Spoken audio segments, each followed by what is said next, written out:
بسم اللہ الرحمن الرحیم۔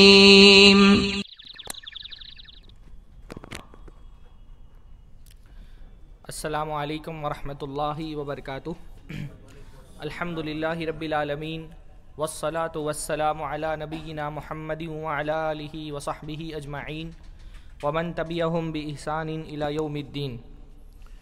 اعوذ باللہ السمیع العلیم من الشیطان الرجیم من ہمزہ ونفخہ ونفثہ۔ بسم اللہ الرحمن الرحیم۔ وَإِذَا سَأَلَكَ عِبَادِي عَنِّي فَإِنِّي قَرِيبٌ اجیب دعوت الداع اذا دعان فلیستجیبوا لی ولیؤمنوا بی۔ سب سے پہلے ہر طرح کی حمد اور ثنا، تعریف اور توصیف، عظمت اور بزرگی، کبریائی اور بڑائی اللہ رب العزت کے لیے لائق اور زیبا ہے، جس کے عظیم ترین احسانات میں سے بہت عظیم احسان یہ ہے کہ اس نے ہم کو پیارے نبی محمد الرسول اللہ صلی اللہ علیہ وسلم کا امتی بنایا۔ اللہ کے نبی صلی اللہ علیہ وسلم آئے تو اللہ کے نبی صلی اللہ علیہ وسلم نے ہم کو ہمارے رب کا پتہ بتا دیا۔ اللہ کے نبی کا بہت بڑا احسان ہے کہ اللہ کے نبی صلی اللہ علیہ وسلم نے بتایا ہمارا رب کون ہے، ہمارا خالق کون ہے، ہمارا معبود کون ہے، یہ نعمتیں جن میں ہم پل رہے ہیں یہ نعمتیں کہاں سے آئی ہیں، کون اس کا دینے والا ہے۔ اللہ کے نبی صلی اللہ علیہ وسلم کا بہت بڑا احسان ہے کہ اللہ کے نبی صلی اللہ علیہ وسلم نے ہم کو ہمارے رب کا پتہ بتا دیا، ہم کو بتا دیا کہ مانگنا کس سے ہے، دعائیں کس سے کرنی ہے، جھولی کس کے سامنے پھیلانی ہے، فریادیں کس سے کرنی ہے، کون ہے جو دیتا ہے، کون ہے جس کے سامنے اپنے غموں کی گٹھریاں کھول کر کے رکھ دینی ہیں، کون ہے جو تکلیفوں میں مدد نازل کرتا ہے۔ اللہ کے نبی کا بہت بڑا احسان ہے، اللہ کے نبی کا بہت بڑا احسان ہے کہ اللہ کے نبی نے بتا دیا کس سے مانگنا ہے۔ یہ بہت بڑی سعادت کی بات ہے کہ ہم کو پتہ ہے کہ کس سے مانگنا ہے، یہ خوش نصیبی ہے ہماری کہ ہم جانتے ہیں کہ کس سے مانگنا ہے۔ مشرک کو دیکھیے، مشرک بہت بڑا محروم ہے، اس کو پتہ ہی نہیں کس سے مانگنا ہے، تو وہ کس کس سے مانگتا ہے، دنیا میں رہ کر کے کس کس سے مانگتا ہے۔ وہ سورج سے مانگتا ہے، تاروں سے مانگتا ہے، چاند سے مانگتا ہے، ستاروں سے مانگتا ہے، زمین سے مانگتا ہے، آسمان سے مانگتا ہے، اس کو پتہ ہی نہیں کہاں سے مانگنا ہے۔ وہ لکڑی اور پتھر کے بتوں کے سامنے سر جھکا کر کے وہاں مانگ رہا ہوتا ہے، وہ کہاں کہاں ہاتھ پھیلاتا ہے، اس کو نہیں پتہ کس سے مانگنا ہے۔ ہاں، وہ زندہ مردہ انسانوں سے مانگ رہا ہے، وہ مٹی اور پتھر کے بتوں سے مانگ رہا ہے، اس کو پتہ نہیں کہاں سے مانگنا ہے۔ اللہ کے نبی کا بہت بڑا احسان ہے کہ اللہ کے نبی نے ہم کو بتا دیا کہ کہاں سے مانگنا ہے۔ یہ بڑی اللہ رب العالمین کی طرف سے ہمارے لیے سعادت کی بات ہے کہ ہم کو یہ پتہ ہے مانگنا کہاں سے ہے، دیتا کون ہے۔ مشرک محروم ہے، اس کو پتہ نہیں کہاں سے مانگنا ہے، تو وہ کہیں بھی جا کر کے مانگ رہا ہے۔ جب بھی اللہ کے نبی صلی اللہ علیہ وسلم پر درود پڑھیں نا، اللہ کے نبی صلی اللہ علیہ وسلم کے اس احسان کے احساس کے ساتھ درود پڑھیں کہ اللہ کے نبی کا ہم پر یہ بہت بڑا احسان ہے کہ اللہ کے نبی صلی اللہ علیہ وسلم نے بتا دیا دعائیں کس سے کرنی ہیں، فریادیں کون سنتا ہے، جھولی کس کے سامنے پھیلانی ہے، مرادیں کون پوری کرتا ہے، آرزوئیں اور تمنائیں کن کے سامنے بیان کرنی ہے۔ اللہ کے رسول صلی اللہ علیہ وسلم نے ہم کو بتا دیا الحمدللہ۔ مشرک کو نہیں پتہ، مشرک بے سہارا ہے۔ ہم کو پتہ ہے کہ مصیبتوں میں بھروسہ کس پر کرنا ہے، توکل کس پہ کرنا ہے، اعتماد کس پہ کرنا ہے۔ مشرک کو نہیں پتہ تو مشرک کہاں کہاں پر اعتماد کر کے رکھتا ہے، وہ کن کن چیزوں سے اپنے اعتماد اور توکل کو وابستہ کر کے رکھتا ہے۔ بھئی ہم کو مصیبت آتی ہے تو ہم کو پتہ ہے نا اللہ پہ بھروسہ کرنا ہے، انشاءاللہ تعالی اللہ ان مصیبتوں سے نجات دینے والا ہے۔ مشرک کو یہ نہیں پتہ مصیبت میں بھروسہ کس پہ کرنا ہے، تو وہ کن کن چیزوں پر بھروسہ کرتا ہے۔ ہاں، وہ اپنے لکڑی اور پتھر کے معبودوں پہ بھروسہ کر کے رکھا ہوا ہے، اس نے کوئی مردہ ولی سے اپنی امیدیں وابستہ کر کے رکھی ہوئی ہیں، اس کو نہیں پتا نا کس پہ بھروسہ کرنا ہے۔ وہ اس نے بھئی ایک گھوڑے کی نال لا کر کے لگا دیے دروازے پر، اب کیا ہوتا ہے، ہاں، گھوڑے کی نال لا کے دروازے پہ لگا دی ہے، اس کو لگتا ہے یہ گھوڑے کی نال اس کو مصیبت سے بچا لے گی، اس پہ توکل لگائے ہوئے ہے۔ ہاں، اپنی گاڑی کے پیچھے جوتا لٹکا دیا ہے، اس کو لگتا ہے یہ گاڑی کے پیچھے لٹکا ہوا جوتا اس کو مصیبت سے بچا لے گا. کہاں اللہ رب العالمین کے در سے جو جاتا ہے اللہ اس کو کیسے ذلیل کرتا ہے, کیسی کیسی چیزوں سے اس کی امیدیں وابستہ ہیں. ہاں, رنگ برنگے پتھروں کی انگوٹھیاں اپنے ہاتھوں میں پہن لیے, اس کو لگتا ہے یہ انگوٹھیاں اس کو مصیبتوں سے بچا لیں گی. گھر کے دروازے پہ لا کر کے آڑی ترچھی لکیریں لکھ کر کے لگا دی ہیں, اس کو لگتا ہے ان لکیروں سے اس کو مصیبتوں سے نجات مل جائے گی. کہاں کہاں نہیں اپنی امیدیں وابستہ کرتا ہے وہ. ہاں, رنگ برنگے دھاگے کبھی گلے میں پہن لیے ہیں, کبھی ہاتھ پہ باندھ لیا, کبھی کمر پہ باندھ لیا. بھائی اللہ کا در چھوڑا تو ان دھاگوں سے امیدیں وابستہ کر لی, اس کو لگتا ہے یہ دھاگے اس کو مصیبتوں سے بچا لیں گے. ہاں, فائٹر جیٹ لائیں گے اٹلی سے ملک کی حفاظت کے لیے, اور اس فائٹر جیٹ پہ نیمبو مرچی لگا دیا حفاظت کرنے کے لیے. ملک کی حفاظت فائٹر جیٹ کرے گا اور اس فائٹر جیٹ کی حفاظت نیمبو مرچی کرے گی. واللہ کتنی ذلت ہے شرک میں, کتنی بڑی ذلت ہے. انسان اللہ تعالیٰ نے اشرف المخلوقات میں سے بنایا, اس کو بہترین تخلیق اللہ نے فرمائی. کتنی ذلت ہے شرک میں کہ انسان جیسا اللہ رب العالمین کی قدرت کا کرشمہ, جب اس نے اللہ کا در چھوڑا تو اللہ تعالیٰ نے اس کی امیدیں نیمبو مرچی سے وابستہ کرا دی ہیں. وہ نیمبو مرچی پہ بھروسہ کر کے بیٹھا ہوا ہے. ہم الحمدللہ ہم اہل توحید کتنے خوش قسمت ہیں کہ ہمارا توکل صحیح جگہ پر ہے, ہمارا اعتماد اللہ رب العالمین کی ذات پر ہے. ہم کو مصیبت آتی ہے, اللہ کے نبی صلی اللہ علیہ وسلم نے بتایا مصیبتوں میں بھروسہ کس پہ کرنا ہے, اللہ پہ کرنا ہے. تکلیفوں کی سے نجات کون دیتا ہے, اللہ تعالیٰ دیتا ہے. امن یجیب المضطر اذا دعاہ, ایک پریشان حال جب پریشانی میں دعا کرتا ہے, کون ہے جو اس کی دعائیں سنتا ہے؟ یہ قبر میں پڑا ہوا ولی یہ دعائیں نہیں سن سکتا. وَهُمْ عَنْ دُعَائِهِمْ غَافِلُونَ, اللہ کے رسول صلی اللہ علیہ وسلم نے بتا دیا یہ قبروں میں پڑے مردہ ولی ہوں یا زندہ پیر و مرشد ہوں یا لکڑی اور پتھر کے معبود ہوں, ان کو پکارو, یہ تمہاری پکار نہیں سن سکتے, یہ تمہاری دعائیں قبول نہیں کر سکتے, یہ تم کو مصیبتوں سے نجات نہیں دے سکتے. اللہ کے نبی صلی اللہ علیہ وسلم کا کتنا بڑا احسان ہے کہ اللہ کے نبی نے بتا دیا مصیبتوں میں بھروسہ کس پر کرنا ہے, فریادیں کس سے کرنی ہے, تکلیفوں سے نجات کون دیتا ہے. کتنا بڑا اللہ کے نبی صلی اللہ علیہ وسلم کا احسان ہے کہ بھئی ہمارا توکل صحیح جگہ پر لگ رہا ہے الحمدللہ, ہمارا بھروسہ اللہ رب العالمین کی ذات پر ہے الحمدللہ. کافر کو نہیں پتا. بھائی محبت بہت ساری ہوتی ہے, محبت کی الگ الگ قسمیں ہوتی ہیں. محبت کی سب سے اعلیٰ ترین قسم کون سی ہوتی ہے؟ وہ محبت جو ایک عابد کو اپنے معبود سے ہوتی ہے نا. بھائی جو محبت ایک عبادت گزار کو, ایک عبادت کرنے والے کو اپنے معبود سے ہوتی ہے, جو ایک پوجا کرنے والے کو اس سے ہوتی ہے جس کی وہ پوجا کر رہا ہے, اس محبت کے مقابل میں دنیا کی کوئی محبت نہیں. وہ سب سے اعلیٰ ترین محبت ہے. یعنی اس محبت پر انسان اپنے ماں باپ, اپنی اولاد, اپنی جان, اپنا مال سب کچھ قربان کرنے کے لیے تیار رہتا ہے. یہ اللہ کے نبی صلی اللہ علیہ وسلم کا احسان ہی تو ہے کہ ہماری وہ محبت, بندگی والی محبت, وہ صرف ہمارے رب کے لیے صرف ہو رہی ہے الحمدللہ. ہماری اس محبت کا مرکز ہمارا سچا معبود ہے الحمدللہ. کتنے بڑے اللہ کے نبی صلی اللہ علیہ وسلم کا کتنا بڑا فضل ہے. اللہ کے نبی نے ہمارے سجدوں کو صحیح رخ دے دیا ہے, صحیح جگہ پر سجدہ کر رہے ہیں الحمدللہ. اسی لیے الحمدللہ ہمارا ایک ایک سجدہ کاؤنٹ ہو رہا ہے نا. ایک ایک تسبیح الحمدللہ ہماری کاؤنٹ ہو رہی ہے, ایک ایک تکبیر کاؤنٹ ہو رہی ہے الحمدللہ ہماری. 1 روپیہ بھی اگر اللہ کے راستے میں دیتے ہیں وہ ڈپازٹ ہو رہا ہے آخرت کے اکاؤنٹ میں. ایک ایک تسبیح کا انشاءاللہ تعالی قیامت کی دن ہم کو بدلہ ملے گا. کتنی بڑی خوش نصیبی ہماری. بھائی کافر اپنے معبودوں کے لیے کم قربانیاں نہیں دیتا, وہ بھی اپنی زندگی تیاگ دیتا ہے, بعض مرتبہ موحد سے زیادہ بڑی قربانیاں دیتا ہے. بھائی ایسے بھی کافر ہیں جنہوں نے اپنے معبود کو خوش کرنے کے لیے سنیاس لے لیا ہے, جوگی بن گئے, دنیا کو تیاگ دیا, ساری خواہشوں کو قربان کر دیا, بیوی بچے ماں باپ اولاد کاروبار سب چھوڑ کر کے غاروں میں چلے گئے, پہاڑوں پہ چلے گئے, ہمالیہ کی چوٹی پہ جا کر کے تپسیا میں مگن ہے, موکش کی پراپتی میں لگے ہوئے, سب کچھ قربان کر دیا اپنا. بھئی یہ بہت بڑی قربانی ہے جو کافر دیتا ہے. ہاں کافر اپنے معبودوں کے لیے کم قربانیاں نہیں دیتا.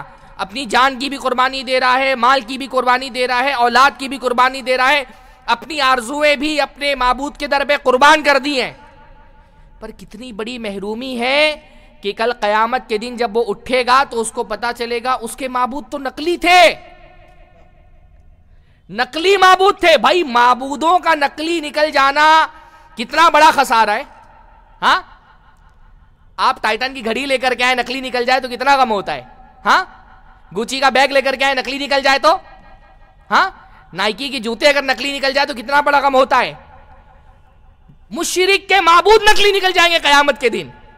وہ اٹھے گا، اس نے جس سے اپنی امیدیں وابستہ کر کے رکھی ہیں، جن کے بارے میں وہ سوچتا ہے کہ ان کا دامن پکڑ کے مچل جائیں گے، یہ ہمارے پیر و مرشد ہیں، یہ ہم کو جنت میں لے کر کے چلے جائیں گے۔ مشرک جب اٹھے گا تو پتا چلے گا زندگی بھر جس کے در پہ سجدہ کرتے رہے وہ معبود نقلی تھے، ان کا کوئی بس ہی نہیں چل رہا، وہ تو خود اللہ رب العالمین کے سامنے محتاج ہیں۔ ہاں، قیامت کی دن اللہ پوچھے گا اَيْنَ شُرَكَاؤُكُمُ الَّذِينَ كُنْتُمْ تَزْعُمُونَ، بھائی ہمارے ساتھ جن کو شریک کیا تھا، جن معبودوں کو، کہاں ہے وہ معبود؟ لاؤ ڈھونڈ کر کے۔ جن کی عبادتیں کرتے تھے، جن کے سامنے سجدے کرتے تھے، کہتے تھے ان کا دامن پکڑ کر کے مچل جائیں گے، جن کا دامن پکڑ کر کے مچلنے والے تھے وہ خود ننگے ہوں گے، کن کا دامن پکڑو گے؟ مشرک بھونچکا ہو جائے گا۔ الا ذالک هو الخسران المبین، سب سے بڑا نقصان تو یہی ہے کہ معبود نقلی نکل جائیں گے ان کے۔ ہاں، ان کے معبود نقلی نکل جائیں گے، کوئی مدد کرنے کے لیے نہیں آئے گا۔ اللہ تعالیٰ پوچھے گا کہاں ہے تمہارے معبود؟ کوئی مدد کرنے کے لیے نہیں آئے گا، سب معبود غائب ہو جائیں گے۔ ہار کر کے کیا کہیں گے؟ واللہ ربنا ما کننا مشرکین، اللہ کی قسم ہے ہمارے رب، ہم تو شرکی نہیں کرتے تھے۔ جھوٹ بولے گا جا کر کے، ہاں، جھوٹ بولے گا اللہ رب العالمین کیا جا کر کے۔ کتنا معبودوں کا نقلی نکل جانا، کیا اس سے بڑا بھی کوئی خسارہ ہو سکتا ہے؟ عبادت کی محبت کے جو جذبات لٹا دیے زندگی بھر جس کو معبود سمجھ کر کے، پتہ چلا وہ تو نقلی معبود تھا۔ اور ہم اہل توحید انشاءاللہ ہم اٹھیں گے تو ہمارا معبود تو جنت بانٹ رہا ہوگا انشاءاللہ تعالی۔ کتنی خوش قسمتی ہے یہ، اللہ کے نبی کا کتنا بڑا احسان ہے کہ اللہ کے نبی نے ہمارے سجدوں کو صحیح رخ دے دیا۔ ہم اٹھیں گے انشاءاللہ نا، ہمارا معبود تو جنت بانٹ رہا ہوگا، مشرکوں کو جہنم میں ڈال رہا ہوگا، ہمارا تو الحمدللہ ایک ایک سجدہ سیف ہے، ایک ایک روپیہ اللہ کے راستے میں جو دیا ہے سیف ہے، سب بچا ہوا ہے، سب محفوظ ہے الحمدللہ۔ قیامت کے دن بڑھا چڑھا کر کے اجر ملے گا انشاءاللہ تعالی اس کا۔ بھائی ہمارا ایک سجدہ مشرکوں کے 1000 سجدوں پہ بھاری ہے۔ ہاں، ہمارا ایک سجدہ مشرکوں کے 100 سجدے اس کا مقابلہ نہیں کر سکتے، کیونکہ ہمارا سجدہ کیا ہے؟ صحیح رخ پر ہو رہا ہے نا، صحیح جگہ پر ہو رہا ہے، صحیح ذات کے لیے ہو رہا ہے۔ وہ ایک سجدہ جسے تو گرا سمجھتا ہے 1000 سجدوں سے دیتا ہے آدمی کو نجات۔ واللہ اس سجدے کی قدر کریے۔ ہم تو بھائی بغیر خشوع کے بھی سجدہ کر لے تو بھی تو اللہ کے لیے کر رہے ہیں۔ ہاں، ہمارے سجدوں میں خشوع نہ بھی ہو، اجر ملے گا انشاءاللہ تعالی، کم زیادہ کچھ نہ کچھ تو ملے گا انشاءاللہ تعالی۔ مشرک کتنا ہی خشوع سے دل لگا کے سجدہ کر لے، جتنا خشوع سے سجدہ کرتا ہے اتنا ہی اس کو عذاب ملے گا۔ وہ جو قبروں کے سامنے سر جھکا رہا ہے، وہ جو پیروں کے سامنے سر جھکا رہا ہے، وہ جس نے لکڑی اور پتھر کے معبود بنا کر کے رکھے ہوئے، بھائی اس کے سجدوں میں جتنا خشوع اس کے عذاب میں اتنا ہی اضافہ ہوگا۔ ہمارے سجدوں میں جتنا خشوع آئے گا ہماری انشاءاللہ ثواب میں اضافہ ہوگا۔ کتنا بڑا اللہ کے نبی کا احسان ہے۔ واللہ جب بھی درود پڑھے نا، اس احساس کے ساتھ درود پڑھیں کہ اللہ کے نبی سے بڑا احسان اس کائنات میں ہم پر کسی نے نہیں کیا کہ ہم کو سجدے کا صحیح رخ دے دیا۔ بھائی مشرک کو دیکھیں، مشرک کس کس کو پوج رہا ہے، ہم کو اللہ رب العالمین، یعنی بھائی ایک تو ہے کس سے مانگنا، اللہ کے نبی نے یہ بتایا، اللہ کے نبی نے یہ بھی تو بتایا کہ ملنے کے بعد شکریہ کس کا ادا کرنا ہے۔ ہاں، موحد ہونے کا یہ بھی تو فائدہ ہے کہ مل گیا تو ہم کو پتا ہے شکر کس کا ادا کرنا ہے۔ مشرک کی پریشانی اتنی بڑی ہے، اس کی محرومی اور بدبختی اتنی بڑی ہے، اس کو یہ بھی نہیں پتا کہ ملنے کے بعد شکریہ کس کا ادا کرنا ہے، تو وہ کس کس کا شکریہ ادا کرتا ہے۔ ہاں، زمین سے دانا اگ رہا ہے تو زمین کی پوجا شروع کر دیتا ہے، بھومی پوجا کرتا ہے۔ ہاں، سورج بہت خوبصورت ہے تو سوریہ نمن کرنے لگتا ہے، سورج کی پوجا کرتا ہے۔ چاند بہت حسین ہے تو چاند کو پوجنے لگتا ہے۔ زمین سے، آسمان سے بارش اتر رہی ہے، کبھی بادلوں کو پوجتا ہے۔ ہر نعمت کے لیے اس نے الگ الگ معبود بنائے ہوئے. علم کا معبود، آرٹ کا معبود الگ ہے، مال کا معبود الگ ہے. ہر نعمت کے لیے الگ الگ معبود بنائے ہیں. ہر مخلوق کے سامنے جھکتا ہے. ہاں، اناج کی بھی پوجا کر رہا ہے، پیڑوں کی بھی پوجا کر رہا ہے. حتیٰ کہ ہمارے ملک میں تو صورتحال یہ ہے کہ کوئی آلو اور پیاز بھی اگر اس کے آنکھ کان ناک دکھنے لگے اس کی بھی پوجا کرنا شروع کر دیتے ہیں. کس کس کو پوج رہا ہے؟ گائے دودھ دے رہی ہے، گائے کو اپنا معبود بنا لیتا ہے. ہاں، گائے دودھ دے رہی ہے، گائے کو اپنا معبود بنا لیتا ہے. چاند خوبصورت لگ رہا ہے، چاند کی پوجا شروع کر دیتا ہے. بھائی ہمارے ملک میں تو شرمگاہوں تک کی پوجا ہوتی ہے، لنگ پوجا اور یونی پوجا بھی ہوتی ہے. اس کو کیونکہ نہیں پتا کہ دیتا کون ہے، تو جہاں سے ملتا ہے فائدہ اس کو ہی اپنا معبود بنا لیتا ہے. زمین کو پوج رہا ہے کیونکہ یہاں سے اناج اگ رہا ہے. سورج کیونکہ طاقت کا مرکز ہے، روشنی کا مرکز ہے، تو سورج کو پوجنے لگتا ہے. چاند کیونکہ حسین ہے تو چاند کی عبادت کرنے لگتا ہے. گائے دودھ دے رہی ہے، گائے کی پوجا شروع کر دیتا ہے. شرم گاہوں تک کی پوجا کر رہے ہیں. کیا بولتے ہیں اس کو؟ لنگ بھی پوجتا ہے، یونی پوجا بھی ہوتی ہے. ہر چیز کی پوجا کر رہا ہے، جانوروں کی بھی عبادت کر رہا ہے. ہاں، ہاتھی اور بندروں کو بھی اپنا معبود بنا لیا ہے. کتنی بڑی محرومی ہے. جب بندہ اللہ رب العالمین کا در چھوڑتا ہے، اللہ رب العالمین اس کو کس کس کے در پہ ذلیل کرتا ہے. جو اللہ تعالیٰ کا در چھوڑ دیتا ہے وہ کہاں کہاں ذلیل ہوتا ہے. وہی نا، وہ ایک سجدہ جسے تو گرا سمجھتا ہے 1000 سجدوں سے دیتا ہے آدمی کو نجات. اللہ کے نبی صلی اللہ علیہ وسلم نے ہم کو صحیح جگہ بتا دیا کہاں سجدہ کرنا ہے. تو الحمدللہ یہ ہمارے سروں کی عظمت ہے کہ اللہ کے علاوہ کسی کے سامنے نہیں جھکتے. مشرک کا سر دیکھو کتنا ذلیل ہے. وہ جانوروں کے بھی سامنے جھک رہا ہے، زندہ انسانوں کے سامنے جھک رہا ہے، مردہ انسانوں کے سامنے جھک رہا ہے. ہم کو اللہ کے نبی نے بتایا ہے دیتا کون ہے. تو ہم صحیح جگہ شکر کا حق ادا کر رہے ہیں. الحمدللہ صحیح جگہ شکر کر رہے ہیں، ہے نا. ہم گائے دودھ دیتی ہے تو گائے کو نہیں پوچھتے، ہم گائے کے رب کو پوچھتے ہیں. ہم کو بچپن میں ایک شعر پڑھایا جاتا تھا، رب کا شکر ادا کر بھائی جس نے ہماری گائے بنائی. ہاں، ہم کو پتا ہے کہ گائے کی پوجا نہیں کرنا، گائے کے رب کی پوجا کرنی ہے. ہاں، ہم کو پتا ہے کہ چاند خوبصورت ہے تو چاند کی عبادت نہیں کرنا. ہم چاند کو دیکھتے ہیں تو چاند سے کیا کہتے ہیں؟ ربی و ربک اللہ. اے چاند میرا رب اور تیرا رب کون ہے؟ اللہ ہے. کتنا بڑا احسان ہے اللہ کے نبی کا. اللہ کے نبی، اس لیے کائنات میں اللہ کے نبی سے بڑا محسن ہمارا کوئی نہیں ہے. اللہ کے نبی صلی اللہ علیہ وسلم نے کیا کیا؟ یعنی ہر دور میں ہوا کیا کہ جو باطل ہر دور میں یہ ہوا نا کہ ہر مذہب کے جو مذہبی پیشوا تھے انہوں نے اپنے مذہب کے عوام میں یہ ذہن ڈال دیا کہ اللہ رب العالمین بہت دور ہے. ہر مذہب کے جو مذہبی پیشوا تھے نا، علماء سو، انہوں نے عوام کے ذہن میں کیا ڈال دیا؟ اللہ بہت دور ہے، وہ تمہاری ڈائریکٹ نہیں سن سکتا. اس تک پہنچنے کے لیے ہم اللہ کے ایجنٹ ہیں. پہلے ہمارے پاس آؤ، پھر ہم اللہ رب العالمین تک تمہاری فریاد پہنچائیں گے. ہر زمانے کے مذہبی پیشوا جو ہے نا وہ بزعم خود دعویٰ کر کے اللہ کے ایجنٹ بن گئے. اور انہوں نے کہا نہیں، اللہ بہت دور ہے، اللہ سے فریاد کرنا ہے، اللہ سے ڈائریکٹ نہیں فریاد کر سکتے، وہ بہت دور ہے، وہ تمہاری پہنچ سے باہر ہے، وہ تمہاری ریچ میں نہیں ہے. اللہ تعالیٰ تک پہنچنے کے لیے شرط ہے کہ پہلے ہمارے پاس آؤ. ہم تک آؤ گے تو ہم اللہ تعالیٰ تک تم کو پہنچائیں گے. ہاں، عیسائی ہے، گناہ کر لیا تو پہلے آ کر کے پادری کے سامنے کنفیس کرے گا، پھر پادری اس کی توبہ جو ہے وہ قبول کروائے گا. ہندو مذہب میں ہے تو پہلے چڑھاوا چڑھانا ہے تو پنڈت کے پاس آنا پڑے گا، پھر تمہارا چڑھاوا پہنچے گا ایشور تک کے. ہاں، مشرکین مکہ جو تھے انہوں نے جن بتوں کو اپنا معبود بنا کے رکھا تھا ان کے بارے میں کیا ذہن میں ڈال دیا گیا تھا؟ وہ کہتے تھے ما نعبدہم الا لیقربونا الی اللہ زلفا. ہم تو ان بتوں کی پوجا کرتے ہیں تاکہ یہ بت ہم کو اللہ رب العالمین سے قریب کر دیں. ہؤلاء شفعاؤنا عند اللہ، یہ اللہ کے یہاں ہمارے سفارشی ہیں، یہ ہماری سفارش کریں گے اللہ کے یہاں. اللہ بہت دور ہے، ہماری باتیں ڈائریکٹ اللہ تعالیٰ تک نہیں پہنچ سکتی، تو ہم نے ان کو سفارشی بنایا ہے تاکہ اللہ تعالیٰ تک کے ہماری دعائیں پہنچا دیں. یہ جو مزاروں پہ جاتے ہیں آپ ان سے پوچھئے تو یہی بولیں گے بھائی اللہ تو بہت دور ہے. یہ ہمارے پیر ولی، یہ فقیر، یہ بابا، یہ مجاور، ان سب کو ہم نے اسی لیے اپنا معبود بنایا ہوا ہے کیونکہ یہ ہماری فریادیں اللہ تعالیٰ تک لے کے جاتے ہیں. ہر زمانے میں جو جھوٹے مذہبی پیشوا اور علماء سو ہوتے تھے انہوں نے کیا ذہن میں ڈال دیا تھا انسانوں کے کہ اللہ تم سے دور ہے، تم ڈائریکٹ اللہ رب العالمین تک اپنا پیغام نہیں پہنچا سکتے۔ اللہ کے نبی آئے تو اللہ کے نبی صلی اللہ علیہ وسلم نے ہم کو بتایا اللہ دور نہیں ہے، اللہ قریب ہے۔ ہاں وَإِذَا سَأَلَكَ عِبَادِي عَنِّي فَإِنِّي قَرِيب، اللہ نے اپنے نبی کے ذریعے سے یہ پیغام بھجوایا کہ میرے بندے جب آپ سے میرے بارے میں سوال کریں ان کو بتاؤ کہ میں قریب ہوں، میں دور نہیں ہوں، میں قریب ہوں۔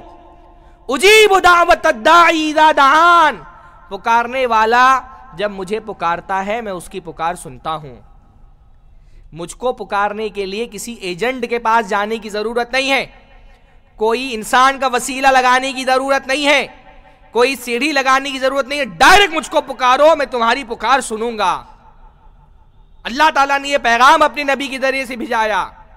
اللہ رب العالمین نے اللہ کے نبی صلی اللہ علیہ وسلم کو یہ پیغام دے کر کے بھیجا، ادعونی استجب لکم، مجھ کو پکارو میں تمہاری پکار سنوں گا۔ کتنا بڑا احسان ہے بھائی، اللہ سے زیادہ کوئی اویلیبل ہے؟ اللہ کے نبی نے بتایا ہم کو آ کر کے کہ اللہ سے زیادہ کوئی اویلیبل ہی نہیں ہے، اللہ سے زیادہ کوئی قریب ہی نہیں ہے، اللہ سے زیادہ کوئی اویلیبل ہی نہیں ہے، ہمیشہ اویلیبل ہے دعا کرنے کے لیے۔ کوئی ٹائم ہے جب اللہ تعالیٰ دعاؤں کا دروازہ بند کر کے رکھتا ہے، ہاں کہ اس ٹائم دعائیں قبول کرنے کے لیے اللہ اویلیبل نہیں ہوتا۔ رات میں 3 بجے کوئی غم ہے، کوئی فکر ہے، کوئی درد ہے، پریشانی نے آنکھیں کھول دی ہیں، تکلیف سے آدمی کی نیند اڑ گئی ہے، اب 3 بجے اس کو دعا کی حاجت پیش آ گئی ہے، دعا کی ضرورت محسوس کر رہا ہے، تو ایسا ہے کہ 3 بجے اللہ تعالیٰ اویلیبل نہیں ہوتا؟ ہاں اب فجر کا انتظار کرنا پڑے گا دعا کرنے کے لیے، ایسا ہے؟ ایسا ہے؟ 3 بجے تو اللہ اور اویلیبل رہتا ہے، رات کے آخری حصے میں تو اللہ اور اویلیبل رہتا ہے۔ کیسے؟ کیسے؟ اللہ سمائے دنیا پہ نازل ہوتا ہے، ہاں جو پہلا آسمان ہے وہاں اللہ اپنی شان کے مطابق، جیسا اللہ کے شایان شان ہے اللہ بہتر جانتا ہے کیسے نازل ہوتا ہے، پر ہم مانتے ہیں کہ اللہ سمائے دنیا پر نازل ہوتا ہے اور اپنے بندوں کو پکار رہا ہوتا ہے۔ حل من مستغفر فاغفر له، کوئی ہے دعا کرنے والا، مغفرت طلب کرنے والا، بخشش مانگنے والا، معافی طلب کرنے والا؟ میں تیار ہوں معاف کرنے کے لیے، آؤ مجھ سے معافی مانگو میں معاف کروں گا۔ ہاں حل من سائل فاعطیتہ، کوئی سوال کرنے والا ہے، کوئی مانگنے والا ہے تو میں اس کو دوں، کوئی فریاد کرنے والا ہے تو اس کی جھولی بھر دوں، کوئی ہے جو اپنی مرادیں لے کر کے آئے تو میں اس کو عطا کروں؟ بھائی الٹا ہی ہے۔ اصولی طور پہ کیا ہوتا ہے؟ مانگنے والا دینے والے کے پاس جاتا ہے نا، ہوتا یہی ہے نا، جس کو مانگنا ہوتا ہے وہ دینے والے کے پاس جاتا ہے۔ یہاں کیا ہو رہا ہے؟ دینے والا مانگنے والے کے پاس آ رہا ہے۔ ہاں ہمیشہ تو یہ ہوتا ہے نا کہ فقیر غنی کے پاس جاتا ہے، یہاں غنی اتر کے آیا ہے فقیر کے پاس۔ پکار کون لگاتا ہے؟ بھکاری پکار لگاتا ہے نا، فقیر پکار لگاتا ہے، یہاں غنی پکار لگا رہا ہے۔ حل من سائل فاعطیتہ، کوئی ہے جو اپنی جھولی پھیلائے تو میں اس کی جھولیاں بھر دوں؟ ہم سوئے پڑے رہتے ہیں، ہاں ہم تو مائل بکرم ہیں، کوئی سائل ہی نہیں، راہ دکھلائیں کسے رہروے منزل ہی نہیں۔ ہاں اللہ تو دینے پہ آیا ہے، ہم کو نہیں فرصت ملتی مانگنے کی۔ یہ کتنا بڑا اللہ کے نبی صلی اللہ علیہ وسلم کا احسان ہے، بھی ہم کو بتایا کس سے مانگنا ہے، کون ہے جس سے دعائیں کی جائیں، فریادیں کی جائیں، کس کے سامنے جھولی پھیلایا جائے، کس کے سامنے ہاتھ پھیلایا جائے۔ اور اللہ کی بہت بڑی نعمت ہے کہ اللہ نے ہم کو مسلمان بنایا، بھائی مسلمان بنایا، اور اللہ رب العالمین نے موحد بنایا، اہل حدیث بنایا الحمدللہ۔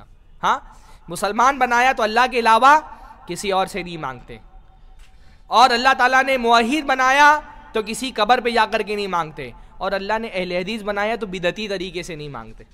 بھائی تینوں ہی نعمتیں ہیں نا۔ ہاں اللہ نے مسلمان بنا دیا ہے تو اللہ کے علاوہ کسی سے نہیں مانگتے، اور اللہ رب العالمین نے موحد بنایا ہے تو قبروں کے سامنے نہیں جاتے، پیروں سے نہیں مانگتے، ولیوں سے فریادیں نہیں کرتے، باباؤں کے سامنے ہاتھ نہیں پھیلاتے۔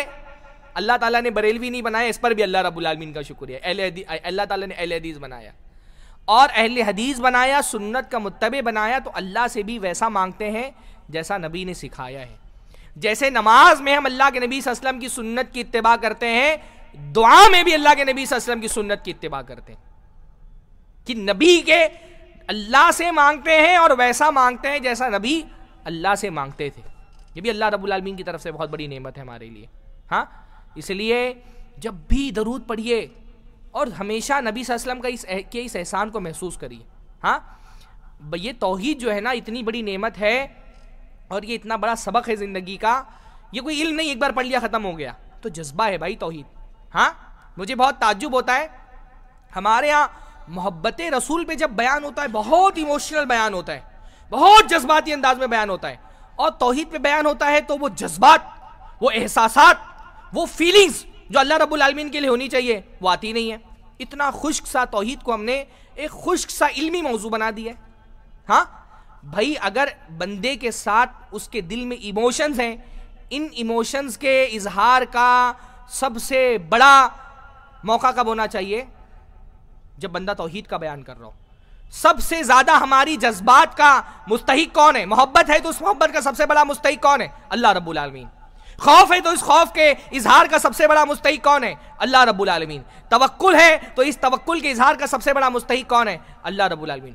پر ہمیں توحید کا بیان ہوتا ہے اتنا علمی انداز میں اور ایسا خشک بیان ہوتا ہے بھائی بعض مرتبہ جیسے لگتا ہے توحید سے ہماری کوئی فیلنگ ہی نہیں جڑی ہوئی ہے. ہاں اللہ کے رسول کی گستاخی ہو جائے تو ہمارے جذبات مجروح ہو جاتے ہیں, ہم سڑکوں پہ نکل آتے ہیں, ہم پتلے جلانے لگتے ہیں. اللہ رب العالمین کی گستاخی ہوتی ہے تو کوئی فرق ہی نہیں پڑ رہا, بلکہ ہم خود ہی گستاخیاں کر رہے ہوتے ہیں. اللہ کی شان میں ہم خود ہی گستاخیاں کر رہے ہوتے ہیں. کیا اللہ رب العالمین سے زیادہ کسی کی عزت ہے؟ ہاں اللہ کی شان, یہ شرک اللہ کے ساتھ گستاخی نہیں ہے, یہ کفر اللہ کے ساتھ گستاخی نہیں ہے, یہ اللہ رب العالمین کے لیے بیٹا قرار دینا یہ اللہ کے ساتھ گستاخی نہیں ہے. ہاں یہ اللہ کے نام پر اللہ کی بیٹے کی پیدائش کا نام لے کر کے خوشیاں منائی جا رہی ہیں, مسلمان اس میں شریک ہو, اس کا مطلب اللہ کے لیے گستاخی ہو رہی ہے اللہ کی, اور ہمارے دل میں اللہ رب العالمین کی گستاخی کے لیے ذرا برابر تکلیف بھی نہیں ہو رہی. مسلمان کرسمس منا سکتا ہے, لوگ فتویٰ پوچھنے کے لیے آتے ہیں, یہ چیز فتویٰ پوچھنے والی ہے, اس پہ فتویٰ بھی پوچھا جانا چاہیے. اللہ رب العالمین کے ساتھ شرک ہو رہا ہے اور آپ کو خوشی منانی ہے. بھائی آپ زبان سے نہیں روک سک رہے, ہاتھ سے نہیں روک سک رہے, تو کم سے کم دل میں تو برا جانو. دل میں بھی برا محسوس نہیں کر رہا ہے, مسلمان ہیپی کرسمس بول رہا ہے. ہاں اس کا مطلب اللہ کے لیے جو فیلنگز ہونی چاہیے دل میں مر گئی ہیں, یہ مر گئی فیلنگز, تبھی تو بندہ اللہ رب العالمین کے ساتھ شرک ہو رہا ہے اور خوشیوں میں شریک ہو رہا ہے ان کے. ہاں جن چیزوں سے برات کا اظہار کرنا چاہیے ان چیزوں میں خوشیاں منا رہا ہے بندہ. یہ بہت بڑا مسئلہ ہے ہمارے لیے کہ توحید کے لیے جو فیلنگز ہونی چاہیے, جو جذبات ہونے چاہیے, وہ جذبات ہمارے نہیں رہ گئے. ایک ٹائم کے لیے محبت رسول والے جذبات دل میں موجود ہیں, پر محبت اللہ سے ادا کرنی کی رسول اللہ سے ادا کرنی ہے. بھائی جو عبادت والی محبت ہے اس میں اللہ کے ساتھ ذرہ برابر بھی کسی کو شریک نہیں کرنا ہے. اور دنیا کی سب سے اعلیٰ محبت کون سی ہے؟ وہ محبت جو عبادت ہے, جو ایک عابد کو اپنے معبود سے ہوتی ہے, اور مسلمان کی وہ والی محبت صرف اللہ کے لیے ہوتی ہے. تو بھائی اللہ کے نبی کا پہلا احسان تو یہ ہے کہ اللہ کے نبی صلی اللہ علیہ وسلم نے یہ سکھایا کہ کس سے مانگنا ہے. اور اللہ کے نبی کا صرف یہ احسان نہیں کہ یہ سکھایا کس سے مانگنا ہے, اللہ کے نبی کا یہ بھی احسان ہے کہ اللہ کے نبی نے سکھایا کیسے مانگنا ہے.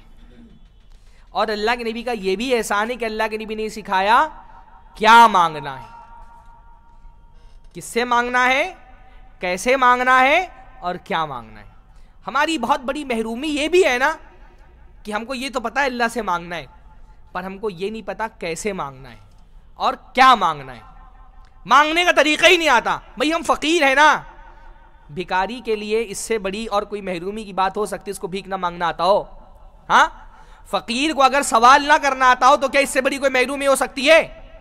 ہم سب فقیر ہیں اللہ کے, اور ہماری محرومی یہ ہے کہ ہم کو اللہ سے مانگنا نہیں آتا. نہ ہم کو یہ پتا کیسے مانگنا ہے, نہ ہم کو یہ پتا کیا مانگنا ہے. کیا مانگنا ہے بھی نہیں پتا ہم کو. ہاں آپ دیکھیے, ایمان والے بندے کی ترجیح اگر آخرت ہے, آپ کی پرائرٹی اگر آخرت ہے, تو آپ کی دعاؤں میں بھی یہ پرائرٹی دکھنی چاہیے نا.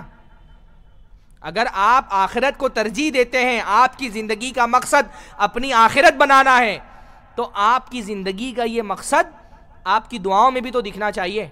پر ہماری دعاؤں میں تو ہم دنیا مانگ رہے ہوتے ہیں. ہاں اللہ تعالیٰ فلاں نوکری لگ جائے, فلاں کاروبار سیٹ ہو جائے، فلاں لڑکی سے شادی ہو جائے، فلاں لڑکے سے شادی ہو جائے. ٹاپ کی دعائیں یہی ہے ہمارے یہاں پر. ہاں اگر ٹاپ 4 دعائیں کوئی جو ہے نا وہ نکالے کوئی اعداد و شمار، تو ٹاپ 4 والی دعائیں یہی ہے. فلاں کاروبار ہو جائے، ڈیل ہو جائے، فلاں جگہ نوکری لگ جائے، فلاں لڑکی سے شادی ہو جائے، فلاں لڑکے سے شادی ہو جائے. یہی دعائیں مانگ رہے ہیں. بھائی اگر آخرت آپ کی ترجیح ہے تو وہ ترجیح آپ کی دعاؤں میں بھی دکھنی چاہیے. دعاؤں میں سب سے پہلے آخرت مانگے. اللہ کے نبی نے یہ سکھایا ہے کہ آخرت مانگنا ہے دعاؤں میں، ہدایت مانگنی ہے. ہاں سب سے زیادہ ایمان والا بندہ اللہ سے کیا مانگتا ہے؟ ہدایت، رہنمائی اللہ تعالیٰ کی. اللہ رب العالمین سے علم کی ہدایت مانگنا ہے، عمل کی ہدایت مانگنا ہے. ہاں اللہ رب العالمین سے مغفرت مانگنا ہے. اللہ رب العالمین سے عبادتوں کا حسن مانگنا ہے، عبادتوں میں خشوع مانگنا ہے. رب اعنی علی ذکرک و شکرک و حسن عبادتک. اللہ تعالیٰ میری مدد کر، ذکر کرنے پر مدد فرما. اللہ سے دعا مانگنی کہ اللہ تعالیٰ ذکر کرنے والا ہم کو بنا دے، شکر کرنے والا ہم کو بنا دے. ہاں اللہم اجعلنی لک شکارا ولک ذکارا. اللہ تعالیٰ مجھے خوب تیرا شکر ادا کرنے والا، بہت شکر ادا کرنے والا بنا دے. ایک ہوتا ہے شاکر، شاکر مطلب شکر ادا کرنے والا. بندہ کیا کہہ رہا ہے؟ اللہ کے نبی کی دعا ہے اللہم اجعلنی لک شکارا، شکر کرنے والا نہیں، بہت زیادہ شکر کرنے والا بنا دے. ہاں وَلَكَ ذَكَّارًا، ایک ہوتا ہے ذاکر، ذکر کرنے والا. اللہ کے نبی کیا فرما رہے؟ اللہم اجعلنی لک ذکارا، اللہ تیرا بہت ذکر کرنے والا بنا دے. بھئی ہم ایک ایک سجدے کے لیے اللہ تعالیٰ کی توفیق کے محتاج ہیں نا. اللہ تعالیٰ توفیق نہ دے تو ایک نفل نماز 2 رکعت کی نہیں پڑھ سکتے، ایک سجدہ نہیں کر سکتے، زبان سے ایک تسبیح نہیں نکل سکتی اگر اللہ تعالیٰ توفیق نہ دے تو. یہ اللہ سے دعاؤں میں مانگنا ہے، نماز کی پابندی مانگنا ہے. رب اجعلنی مقیم الصلاۃ ومن ذریتی، اللہ تعالیٰ مجھ کو نماز قائم کرنے والا بنا دے اور میری آنے والی نسلوں کو بھی نماز قائم کرنے والا بنا. اللہ رب العالمین سے دعا مانگنی ہے کہ اللہ فتنوں کی اس دور میں ہمارے ایمان کی حفاظت فرما. اللہ کے نبی صلی اللہ علیہ وسلم اس سے دعا مانگتے تھے کہ اللہ تعالیٰ میں تیری پناہ مانگتا ہوں اس سے کہ میں مشرک ہو جاؤں، تیرے ساتھ شرک ہو، اس سے پناہ مانگتے تھے. حضرت ابراہیم اتنے بڑے موحد پر دعا کیا مانگتے تھے؟ وَجْنُبْنِي وَبَنِيَّ أَن نَّعْبُدَ الْأَصْنَامَ، مجھ کو اور میری اولاد کو اس بات سے بچا کہ ہم بتوں کی پوجا کرنے لگے. ہم مانگتے ہیں کبھی دعاؤں میں؟ لے دے کر کے ہر دعا دنیا کے لیے مانگ رہے ہوتے ہیں. ہاں نہیں، دعاؤں میں سب سے پہلے آخرت مانگنی ہے. ہم کو نہیں پتا ہم کیا مانگنا چاہیے. ہاں اور جتنا ہم کو دعائیں یاد بھی ہیں، بہت بڑا پرابلم یہ بھی ہے نا، ایک تو دعائیں یاد نہیں کرتے. اہل حدیث ہونے کا ایک نقصان البتہ یہ، یعنی بدعتی ہوتے ہیں نا تو وہ بدعتی طریقے سے دعا کر رہے ہیں، وہاں بھی کر رہے ہیں جہاں ثابت نہیں دعا. وضو بنانے کے درمیان کلی کرنے، حمود ہونے کی بھی دعائیں ان کے یہاں پہ. ہاں وضو کے درمیان کی بھی دعائیں، جہاں نہیں وہاں بھی دعائیں گڑ لی ہے. پر اہل حدیث ہو جاتے ہیں جب بدعتوں سے روکا جاتا ہے تو بعض مرتبہ انسان دعا کرنا ہی چھوڑ دیتا ہے، دعا ہی نہیں کر رہا وہ. اور جتنی دعائیں یاد ہیں وہ بھی بس زبانی طوطے کی طرح زبان سے رٹ لی. ہاں اب بھائی اتنے دنوں سے نماز پڑھ رہے ہیں، 20 سال 30 سال 40 سال 50 سال کے ہو گئے ہیں، اور آپ لوگوں سے پوچھئے التحیات للہ والصلوات والطیبات، کتنے پیارے الفاظ ہیں، پیارا سا ذکر ہے. کتنے فیصد لوگوں کو اس کا ترجمہ پتہ ہوگا؟ ہاں بڑی بڑی باتیں کریں گے، فلاں راوی فلاں سند، ہاں بڑی بڑی باتیں کریں گے. ہاں جنگ جمل جنگ صفین بٹھاؤ، اسے بولو چلو التحیات للہ والصلوات والطیبات، اس کا ترجمہ بتاؤ، نہیں آتا. ہاں اللہم باعد بینی و بین خطایایا کما باعدت بین المشرق والمغرب، کتنی پیاری دعا ہے. ہاں ترجمہ پوچھو نہیں پتا. بات کریں گے امیر معاویہ کی، جمل کی، صفین کی، عمار، طلحہ، زبیر. اور ابھی بیسک نماز کے احکام نہیں پتا، ابھی نماز کی دعائیں نہیں معلوم ہے، سورہ فاتحہ کا ترجمہ اچھے سے نہیں آتا ہے. بھائی امپرومنٹ لائیے نمازوں میں، نمازوں میں امپرومنٹ لائیے. کم سے کم جو دعائیں یاد ہیں، بہت کوئی مشکل چیز نہیں ہے. آپ کیا امام صاحب ہیں ماشاءاللہ، ایک پروگرام رکھ دیجئے ایک دن کا، عصر سے لے کر کے عشاء تک، مغرب سے لے کر کے عشاء تک. کوئی عالم آتے ہیں باہر سے، ایک پروگرام رکھ دیجئے، نماز سمجھ کر پڑھیں. ہاں نماز کیا ہونا چاہیے پروگرام کا عنوان؟ نماز سمجھ کر کے پڑھیں. اس میں کچھ بہت زیادہ نہیں کرنا ہے. کیا کرنا ہے؟ جو دعائیں کم سے کم پڑھی جا رہی ہیں اس کا ترجمہ تو سیکھ لیں. کم سے کم جب دعا زبان سے نکلے تو ذہن میں جب اس کے معنی حاضر ہوں گے تو دل نماز میں لگے گا. ہمارا جو نمازوں میں دل نہیں لگتا اس کی وجہ یہ ہے کہ جب دعا پڑھتے ہیں تو دماغ میں معنی ہی نہیں ہوتے اس کے، طوطے کی طرح پڑھ دیتے. بھائی میں پہلے بھی یہاں بول چکا ہوں نا کہ ہماری نمازیں کیسی ہوتی ہیں، ہم کانشیس میں نماز میں کب تک ہوتے ہیں، جب تک کہ رفع الیدین کر کے ہاتھ نہیں باندھا ہے. جیسے ہی ہاتھ باندھا سینے پہ، اب نماز کو ہم نے ڈال دیا آٹو پائلٹ پہ، پھر پوری نماز آٹومیٹک ہی ہوتی ہے. کوئی ہم بہت شعور سے انتخاب کر کے کہ بھئی سورہ فاتحہ پڑھ لیا، اب یہ فلاں صورت آج پڑھنی ہے نماز میں مجھ کو، ایسا انتخاب کرتے ہیں آٹومیٹک سورہ فاتحہ کے بعد، کیونکہ وہی 8-10 صورتیں جو بچپن میں یاد کی تھی وہی یاد ہے، تو آٹومیٹک کوئی بھی ایک صورت آتی ہے وہی پڑھ کر کے سجدے میں چلے جاتے ہیں. تو کہاں سے نماز میں گہرائی آئے گی؟ پھر نماز میں مزہ کیسے آئے گا؟ نماز میں مزہ کن لوگوں کو آتا ہے؟ جو نماز میں خشوع برتتے ہیں، ان کو نماز بھاری نہیں پڑتی ہے نا. اللہ تعالیٰ نے کیا فرمایا؟ وَإِنَّهَا لَكَبِيرَةٌ إِلَّا عَلَى الْخَاشِعِينَ. نماز بہت مشکل چیز ہے، پر خشوع رکھنے والوں کو نماز بھاری نہیں پڑتی، ان کو مزہ آتا ہے کیونکہ نماز پڑھنے میں. ہم کو ہماری نماز کا لطف اس لیے نہیں ملتا کیونکہ نماز ہم آٹومیٹک نماز پڑھتے ہیں، ہے نا. ہمارے دل جو ہے وہ تو گھر میں لگے ہوتے ہیں، ہمارے دل دکانوں میں لگے ہوتے ہیں، نماز پڑھنے کے لیے آتے ہیں تو بس طوطے کی ٹھیک ہے بھائی، یہ نماز بھی ان لوگوں سے تو بہتر ہے جو پڑھتے ہی نہیں ہے. ہاں، اتنا ڈی موٹیویٹ کرنے کا بھی ارادہ نہیں ہے آپ لوگوں کو. جو نہیں پڑھ رہا اس سے بہتر ہے بغیر خوشیوں کی بھی پڑھ لو، اللہ ہی کے لیے تو پڑھ رہے ہو، ثواب ملے گا انشاءاللہ تعالیٰ. پر نمازوں میں امپرومنٹ لائیے نا، کچھ نئی صورتیں یاد کر لیجئے. اتنا مشکل تو نہیں ہے بھائی، مہینے میں 4 آیتیں نہیں یاد ہو سکتی؟ نہیں، اگر ٹھیک ہے بھائی اب آپ کا ذہن اتنا کام نہیں کرتا جیسے بچوں کا کام کرتا ہے، 4-5 ایک چھوٹی سی صورت نہیں یاد کرنا کوئی مشکل کام نہیں ہے. پر آپ تجربہ کر کے دیکھیں، جب آپ نے جو نیا قرآن یاد کیا ہوتا ہے وہ جب آپ نماز میں پڑھتے ہیں نا تو نماز میں ایک لذت ملتی ہے، ایک خشوع پیدا ہوتا ہے. جب آپ پڑھتے ہوئے چیزوں کا معنی سمجھ رہے ہوتے ہیں تو نماز میں خشوع آتا ہے، آپ کو احساس ہوتا ہے کہ اب اللہ رب العالمین کی بارگاہ میں موجود ہے. مجھے نا بھائی اپنے حنفی بھائیوں پہ بعض مرتبہ بہت افسوس ہوتا ہے کہ اللہ کے نبی کی بہت ساری پیاری سنتیں محض اس وجہ سے چھوڑ دیتے ہیں کہ ان کے مسلک میں نہیں ہے. ہاں، اللہ کے نبی کی اتنی پیاری پیاری سنتیں محض اس لیے چھوڑ دیتے ہیں کہ ان کے مسلک میں نہیں ہے. بس اللہ کے نبی صلی اللہ علیہ وسلم 2 سجدوں کے بیچ میں جو دعا پڑھتے تھے، کتنی پیاری دعا ہے.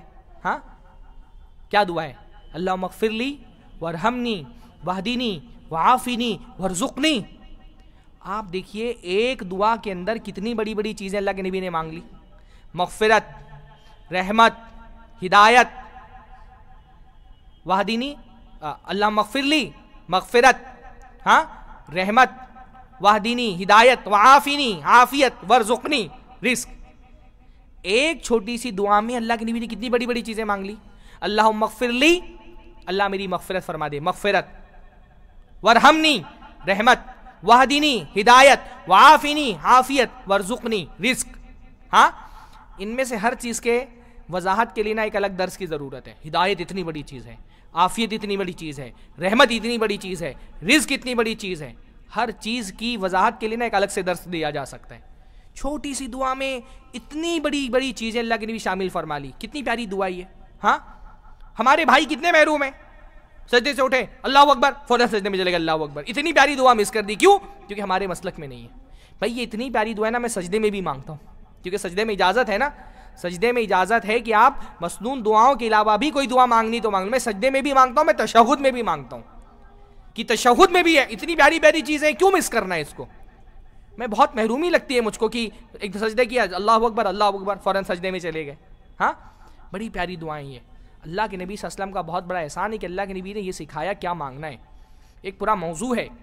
ہاں، پیارے نبی کی پیاری دعائیں. میرا انشاءاللہ ارادہ ہے کہ رمضان میں ایک سیریز رکھنی ہے چھوٹی سی آدھے گھنٹے کی آن لائن فجر کی نماز کے بعد، اور روزانہ اللہ کے نبی کی ایک دعا کی شرح کرنی ہے. زیادہ نہیں، آدھا گھنٹہ 20 منٹ 25 منٹ کی دعائیں سیکھیے. یعنی یہ بہت پیارا موضوع ہے کہ آپ جو ہے وہ نبی کی دعاؤں کا مطالعہ کریں.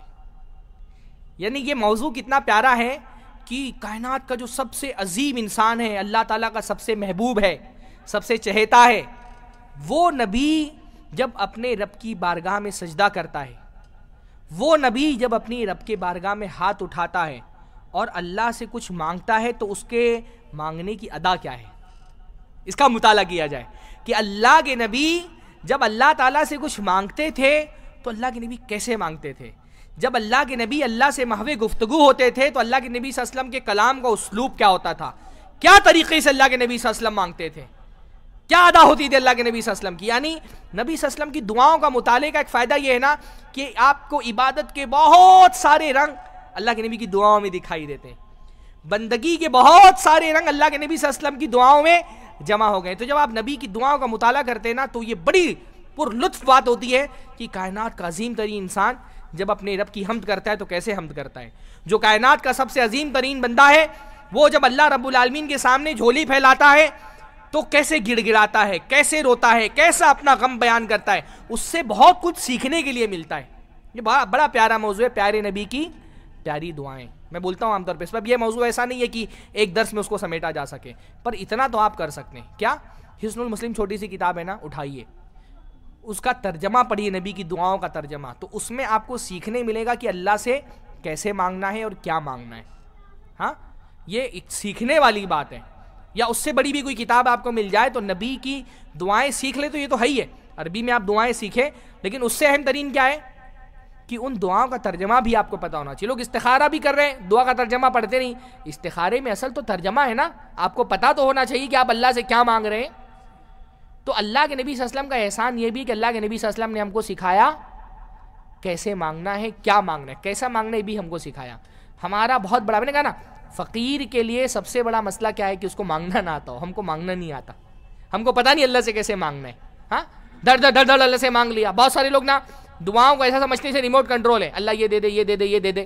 ہاں نہیں بھائی, مانگنے میں ایک اسلوب یہ ہے اور بہت اہم اسلوب ہے, اپنے حساب سے نہیں مانگنا چاہیے, اللہ کے حساب سے مانگنا چاہیے.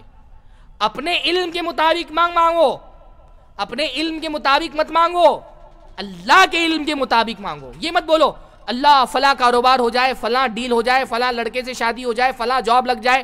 ایسے اسپیسیفک چیزیں کو نشاندہی کر کے اور ان کو پوائنٹ آؤٹ کر کے نہیں مانگنا چاہیے.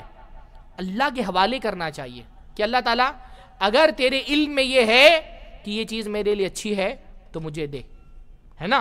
تفویض ہونی چاہیے دعاؤں میں. چیزوں کو اپنے اوپر لینے کے بجائے اللہ کے حوالے کر دو, کیونکہ ہم جاہل ہیں بھائی, ہم کو نہیں پتا, ہم کو نہیں پتا. یہ تو اللہ کا بہت بڑا احسان ہے کہ اللہ اپنے حساب سے دیتا ہے, ہمارے حساب سے نہیں دیتا. ورنہ اللہ تعالیٰ ہم کو ہمارے حساب سے دینے لگے تو ہم اپنے آپ کو تباہ کر لیں گے. ہم کو لگ رہا ہوتا ہے فلاں چیز بہت اچھی ہے, اللہ جانتا ہے نا کہ وہ اچھی نہیں ہے. بندے کو اپنے آپ کو اپنے حوالے نہیں کرنا چاہیے, بلکہ اللہ کی بھی بڑی پیاری دعا ہے. ہاں, اللہم رحمتک ارجو, اللہ تعالیٰ مجھے تیری ہی رحمت کا سہارا ہے. فلا تکلنی الی نفسی طرفۃ عین, تو اللہ تعالیٰ مجھے پلک جھپکنے بھر کے لیے بھی میرے حوالے نہیں کرنا. نظریں یہاں سے وہاں جاتی ہے نا, اتنی دیر کے لیے بھی اللہ مجھے میرے حوالے نہیں کرنا, مجھے اپنے ہی ہاتھ میں رکھنا, میرا معاملہ تو ہی سدھارنا, مجھ کو میرے حوالے نہیں کرنا. اللہ تو مجھے میرے حوالے کر دے گا, میں اپنے آپ کو تباہ کر لوں گا. میں نہیں جانتا. مجھے استخارہ میں تو یہی ہے نا, فَإِنَّكَ تَقْدِرُ وَلَا أَقْدِرُ وَتَعْلَمُ وَلَا أَعْلَمُ, اللہ تو کر سکتا ہے, میں نہیں کر سکتا. اپنی نفی کر دو, خود کو ختم کر دو اللہ کے سامنے, میں نہیں کر سکتا. وَتَعْلَمُ وَلَا أَعْلَمُ, اللہ تو جانتا ہے, میں نہیں جانتا, تو علام الغیوب ہے. دعاؤں میں تفویض بہت ضروری ہے. چیزوں کو اللہ کے حوالے کر دو, اللہ تو کر کے دے. حسبنا اللہ ونعم الوکیل, اللہ ہمارے لیے کافی ہے, وہ بہترین وکیل ہے. وکیل کس کو بولتے ہیں؟ معاملات جس کے سپرد کر دیے جائیں. بھائی آپ کورٹ میں جاتے ہیں, آپ کو کیس لڑنا ہوتا ہے, تو آپ وکیل کیوں کرتے ہیں؟ ہاں, کہ بھائی تم وکیل ہو, یہ قانونی داؤ پیچ مجھ کو نہیں آتے, تو میں اپنا کیس تمہارے حوالے کر رہا ہوں, اب تمہارا کام ہے یہ کیس جتا کر کے دینا. اسی لیے تو اس کو وکیل بولتے ہیں نا. بندہ کہتے اللہ میں اپنا کیس تیرے حوالے کرتا ہوں.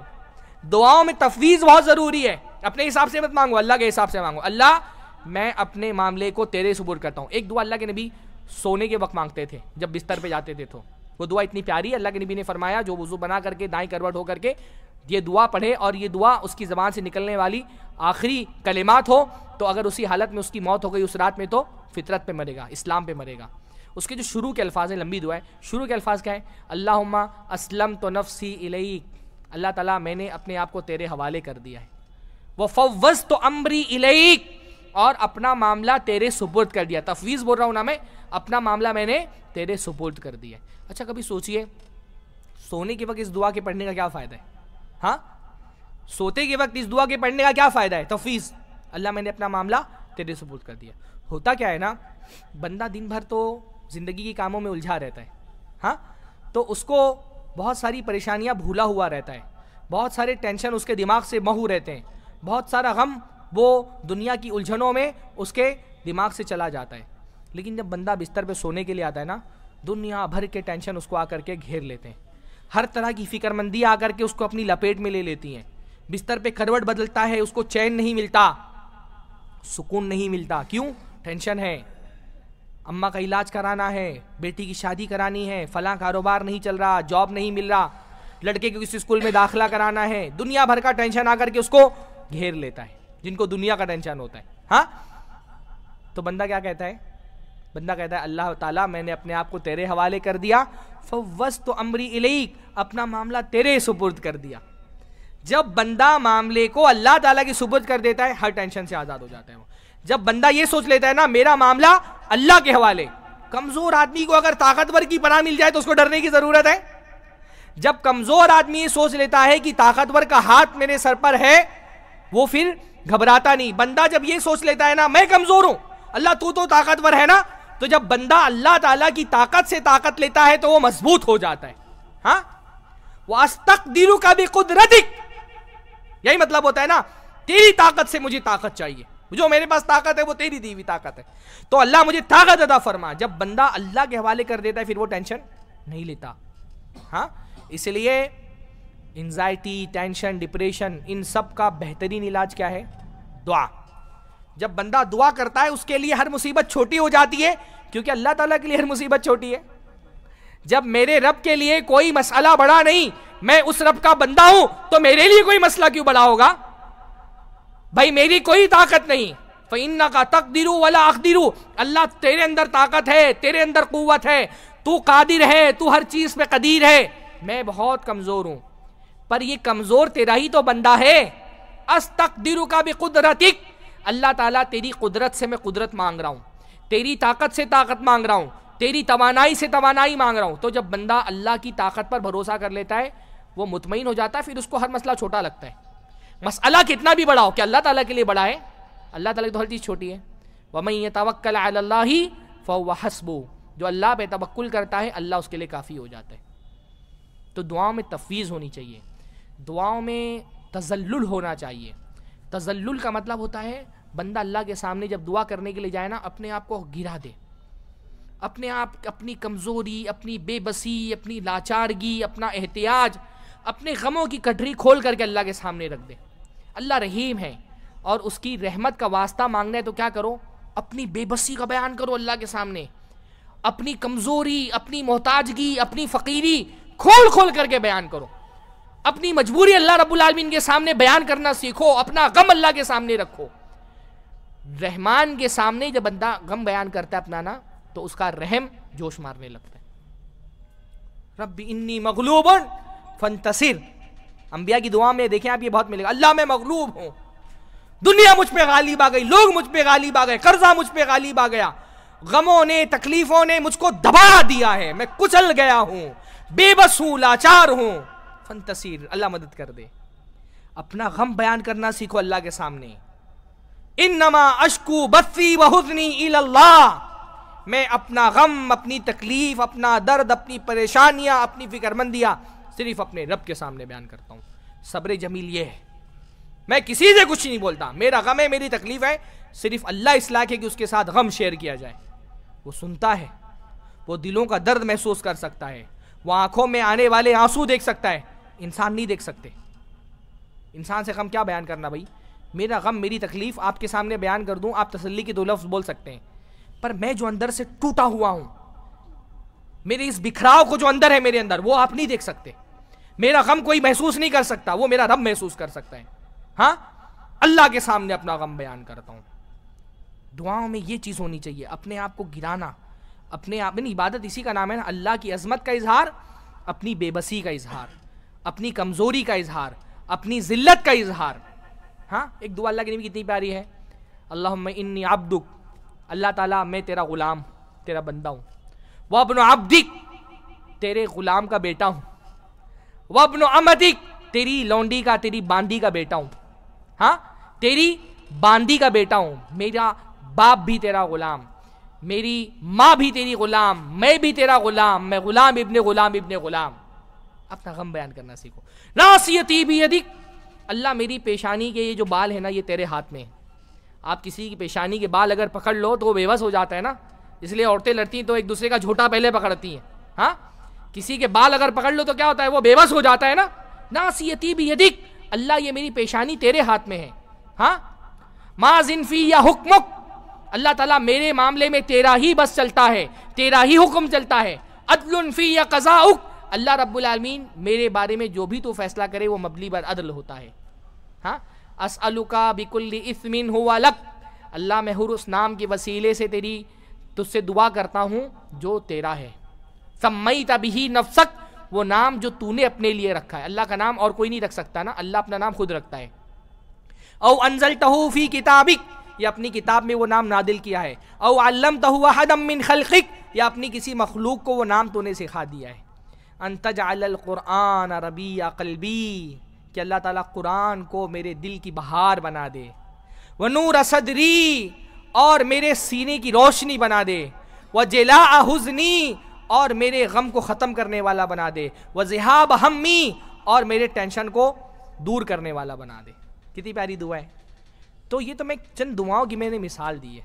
اللہ رب العالمین سے دعائیں مانگنا سیکھو. دین میں کیا مانگنا ہے, دنیا میں کیا مانگنا ہے, اللہ کے نبی نے یہ بھی سکھایا. دنیا میں کیا مانگنا ہے وہ بھی اللہ کے نبی نے سکھایا. ہاں, اللہ کی ایک دعا ہے, اللہم انی اعوذ بک من جار السوء, اللہ تعالیٰ میں برے پڑوسی سے تیری پناہ مانگتا ہوں. ومن زوج تشیبنی قبل المشیب, اور ایسی بیوی سے تیری پناہ مانگتا ہوں جو مجھے بڑھاپے سے پہلے بوڑھا کر دے. بیوی بہت ٹینشن دینا, بیوی بہت بڑی نعمت ہے اللہ کی. ہاں, پر بیوی بہت ٹینشن دے, لڑائی جھگڑا کرے, شکایتیں شکوے کرتے رہے, خاص طور پہ آدمی کی جو جنسی ضرورت ہے وہ پوری نہیں کرے, تو آدمی 40 میں 60 کا ہو جاتا ہے. فرمایا ایسی بیوی سے تیری پناہ مانگتا ہوں جو مجھے بڑھاپے سے پہلے بوڑھا کر دے. وَمِن وَلَدٍ يَكُونُ عَلَيَّ رَبًّا, اور ایسی اولاد سے تیری پناہ مانگتا ہوں جو میرا مالک بن جائے. اولاد کو ماں باپ کے ماتحت رہنا چاہیے, پر بعض مرتبہ اولاد کیا ہوتی ہے, ماں باپ کو ہی کنٹرول کرنا چاہتی ہے. ایسی اولاد سے پناہ مانگنی چاہیے. وَمِن مَالٍ يَكُونُ عَلَيَّ عَذَابًا, اور ایسے مال سے تیری پناہ چاہتا ہوں جو میرے لیے عذاب بن جائے. اگر آدمی مال کمانے اور خرچ کرنے کے معاملے میں اللہ رب العالمین کے حدود کا خیال نہ رکھے تو وہ مال کیا ہے, بندے کے لیے عذاب ہے. ہاں, وَمِن خَلِيلٍ مَاكِرٍ, اور سازش کرنے والے دوست سے تیری پناہ چاہتا ہوں. خلیل کہتے ہیں گہرے دوست کو, ایسا گہرا دوست جو سازشی ذہن کا ہو, اللہ کے نبی اس سے پناہ مانگتے تھے. ہاں, کیونکہ بھائی عام آدمی ہے کوئی, آپ انجان آدمی, وہ آپ کو کوئی نقصان پہنچانا چاہے گا تو بہت زیادہ نقصان نہیں پہنچا سکتا, کیونکہ آپ کے بارے میں کچھ جانتا نہیں, آپ نے اس کو اپنی زندگی میں اتنا ایکسیس ہی نہیں دیا ہے. پر اگر اپنا سگا دوست وہ اگر سازشی ہو جائے نا تو وہ ڈیمیج کرتا ہے, تو اس کا ڈیمیج بہت بڑا ہوتا ہے, کیونکہ اس کو آپ نے زندگی میں بہت ایکسیس دیا ہوتا ہے نا. تو اللہ کے نبی نے ایسے دوست سے پناہ مانگی جو سازشی ہو. وَمِن خَلِيلٍ مَاكِرٍ, سازشی دوست سے تیری پناہ چاہتا ہوں, ایسا گہرا دوست جو سازشی ہو جائے. عینہ ترانی وقلبہ یرعانی, اس کی آنکھیں مجھے دیکھتی رہتی ہیں, اس کا دل میری ٹوہ میں لگا رہتا ہے, ہمیشہ میرے پیچھے پڑا رہتا ہے, واٹس اپ دیکھتا رہتا ہے کس کو میسج کر رہا ہے, ای میل پڑھتا رہتا ہے, کبھی اگر کمپیوٹر کھلا چھوڑ کے چلے جاؤ وہ بھی چیک کرنے لگتا ہے, موبائل پا جائے گا تو گیلری بھی کھول کر کے دیکھنے لگے گا, کہاں جا رہا ہے کہاں آ رہا ہے, ساری چیزوں. برا دوست کیا کرتا ہے, وہ اسپیس نہیں دیتا, دوست کو اسپیس نہیں دیتا, وہ چکر میں رہتا ہے کچھ تو مل جائے فالٹ. اچھا پیچھے پڑا رہے گا تو اچھائیاں بھی تو دکھیں گی نا, کسی برائیاں دکھیں گی, لیکن اس کا مسئلہ کیا ہوتا ہے, ان رآ حسنۃ دفنہا, کوئی اچھائی دکھتے تو نہیں بیان کرتا. ہاں, پیچھے پڑا ہوا تھا, اب پیچھے پڑتے ہوئے اچھائیاں بھی تو دکھیں گی نا, اچھائی کسی سے نہیں بیان کرے گا. کوئی آپ کی صلاحیت ہے تو اس کا اعتراف نہیں کرے گا, کوئی آپ کی نیکی پتہ چل گئی تو کسی سے نہیں بیان کرے گا. ان رآ حسنۃ دفنہا, کوئی اچھائی دیکھتا ہے تو دفنا دیتا ہے. وَإِن رَآ سَيِّئَةً أَذَاعَهَا, اور کوئی برائی دیکھتا ہے ہر جگہ فارورڈ کر دے گا, سب کو بتا دے گا, بتاتا پھرے گا. ہاں, تو اللہ کے نبی نے دنیا میں کیا مانگنا ہے یہ بھی سکھایا, اولاد میں کیا مانگنا ہے, بیوی میں کیا مانگنا ہے. ہاں, بیوی, اچھی بیوی میں مانگنے کی دعا کیا ہے. ہاں, ربنا ہب لنا من ازواجنا وذریاتنا قرۃ اعین, اللہ تعالی ہم کو ہماری اولاد میں, ہماری بیویوں میں آنکھوں کی ٹھنڈک عطا فرما دے. یہ بھی مانگنا اللہ ادھر. ہاں, ربی حبلی من الصالحین, اللہ تعالیٰ صالح اولاد عطا فرما. حضرت ابراہیم علیہ السلام کو سوچتا ہوں میں کبھی کبھی, بھائی جوانی میں دعا مانگی ہوگی نا, ابھی بچہ ہوا نہیں, پتہ نہیں شادی بھی ہوئی کہ نہیں ہوئی, پر دعا کیا مانگ رہے ہیں, اللہ تعالیٰ صالح اولاد, نہیں صرف اولاد کی تمنا نہیں کر رہے, بچے کے پیدا ہونے سے پہلے اس کے دیندار ہونے کی فکر کر رہے ہیں. ہمارا بچہ پیدا بھی ہو جاتا ہے تو ہم دیندار ہونے کی فکر نہیں کرتے, یہاں ابھی بچہ ہوا نہیں ہے, بچہ ہونے سے پہلے اس کے صالح ہونے کی فکر کر رہے ہیں. ربی حبلی من الصالحین، اللہ تعالیٰ مجھے صالح اولاد عطا فرما. تو دنیا میں بھی کیا مانگنا ہے یہ بھی اللہ کے نبی نے ہم کو سکھایا ہے، باقی آخرت میں جو مانگنا ہے وہ تو سکھایا ہی ہے. تو بہرحال یہ موضوع کبھی بھی مکمل نہیں ہو سکتا ہے، بہت لمبا موضوع ہے. کچھ دعائیں بطور نمونہ میں نے آپ لوگوں کے سامنے رکھی ہیں اور 2 ہوم ورک آپ کو دی ہیں اور امید ہے کہ کریں گے. پہلا ہوم ورک کیا ہے؟ ایک ورک شاپ رکھنا ہے اور اس میں کیا کرنا ہے؟ نماز سمجھ کر کے پڑھیں. یہ موضوع ہونا چاہیے اس کا. آپ کے ماشاء اللہ ایسے علماء ہیں وہ آسانی سے آپ کر سکتے ہیں. اور اس میں کیا کرنا ہے؟ نماز کی جو دعائیں ہیں، اچھا ہوتا یہ ہے نا کہ نماز میں اللہ کے نبی سے بہت ساری دعائیں ثابت ہیں. ہمارا مسئلہ یہ ہوتا ہے نا، ہم نے وہ بچپن میں پڑھا تھا کہ 3 مرتبہ تسبیح کرنا ہے تو بس ہر سجدے میں 3 مرتبہ سبحان ربی الاعلیٰ پڑھا، ہو گیا سجدہ. بھائی تسبیح کے کلمات بہت عظیم کلمات ہیں، پر اللہ کے نبی صلی اللہ علیہ وسلم سجدے میں صرف تسبیح تھوڑی نہ پڑھتے تھے. اللہ کے نبی سے تسبیح کے علاوہ بھی بہت ساری دعائیں اور اذکار ثابت ہیں سجدے میں. سیکھیے نا. دنیا میں تو ہم امپرومنٹ لانے کی بہت کوشش کرتے. جو 4 لاکھ کما رہا ہے وہ 8 لاکھ کمانا چاہتا ہے، جو 4 کروڑ کما رہا ہے وہ 8 کروڑ کمانا چاہتا ہے. پر دین میں ہم بہت قناعت پسند ہوتے ہیں، بس اتنا آ گیا کافی ہے. حالانکہ دنیا میں بندے کو قناعت کرنی چاہیے اور دین میں کیا کرنا چاہیے؟ امپرومنٹ لانا چاہیے. تو آپ کو سجدے کی سبحان ربی الاعلیٰ سا دعا یاد ہے، اچھی بات ہے. اور دعائیں سیکھیے. سجدے میں اللہ کے نبی سے بہت پیاری پیاری دعائیں ثابت ہیں. ہاں، سبحانک اللہم ربنا وبحمدک اللہم اغفر لی، تسبیح کے ساتھ ہم اور مغفرت کی دعا، کیونکہ سجدے میں بندہ اللہ سے سب سے زیادہ قریب ہوتا ہے. مغفرت کی دعا مانگیے. سبوح قدوس رب الملائکۃ والروح یا حی یا قیوم برحمتک استغیث. اے حی اے قیوم، تیرے ہی رحمت سے میں مدد چاہتا ہوں. توحید ہے اس کے اندر. برحمتک استغیث. اور یا حی یا قیوم کے بارے میں علماء نے کہا کہ حی القیوم، الحی القیوم اللہ تعالیٰ کا اسم اعظم ہے. امام ابن تیمیہ کی رائے یہ ہے کہ الحی القیوم اللہ تعالیٰ کا اسم اعظم ہے، یعنی وہ نام جس کے وسیلے سے دعا مانگی جائے تو اللہ تعالیٰ دعا رد نہیں کرتا. ایک کتنی پیارا سا ذکر ہے جو اللہ کے نبی صلی اللہ علیہ وسلم نماز میں سجدے میں مانگتے تھے. اللہم لک سجدت وبک آمنت ولک اسلمت وخشع لک سمعی وبصری ومخی وعزمی وعصبی وما استقلت بہ قدمی للہ رب العالمین. کتنا پیارا ذکر ہے. ہاں، اللہم لک سجدت، اللہ تو ہی ہے جس کے لیے میں نے سجدہ کیا ہے. وبک آمنت، اور تجھی پر میں ایمان لے کر کے آیا. وَلَكَ أَسْلَمْتُ، اور تو ہی ہے جس کے حوالے میں نے اپنے آپ کو کر دیا ہے، سرنڈر ہو گیا ہوں میں. وَخَشْعَ لَكَ سَمْعِي، اور تیرے خوف سے دب گئی ہیں، جھک گئی ہے میری سماعت، میرے کان، میری آنکھیں، میرا ذہن، میرا دل و دماغ، میرے عصبات، جتنا بھی میرا جسم ہے، میرا پورا ڈھانچہ جس پر میرا قدم، میرے قدم پر جو بھی کھڑا ہے، میں نے سب تیرے سامنے جھکا دیا ہے. للہ رب العالمین، اللہ کے لیے جھکی ہوئی ہے جو ساری جہانوں کا رب ہے. اب بھائی جب اس احساس کے ساتھ اس دعا کے ترجمے کو سمجھ کر کے آپ دعا پڑھیں گے تو نماز میں لطف آئے گا نا. ہماری نمازوں میں لطف اسی لیے نہیں کہ ہم جو پڑھتے ہیں ہم کو پتہ ہی نہیں. سجدے کی ایک اور دعا اللہ کے نبی کی ہے.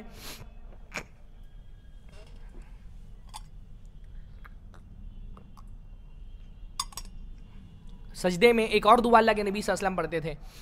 اللہم کیسے؟ رب اغفر لی ذنبی کلہ دقہ وجلہ سرہ وعلانیتہ اولہ وآخرہ.